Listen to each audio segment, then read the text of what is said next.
How to fix Temu app not working. Hello guys, this is Atticus and welcome back to another tutorial video.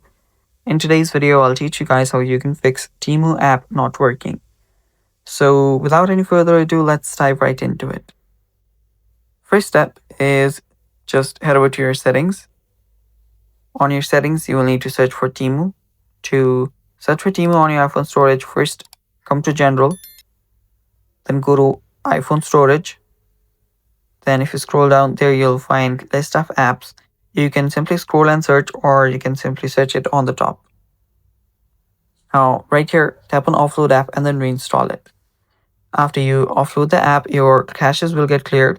So tap on confirmation here that says offload app, and then after offloading the app, you can come back and then reinstall it later on.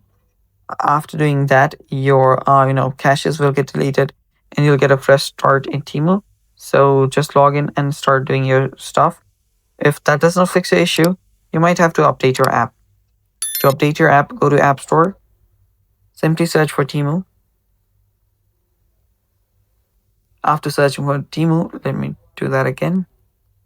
After searching for Temu, make sure that there is an update available like this. Tap on update and update the app, and that should fix your issue. And that's all for today's video. Thanks for watching and bye-bye.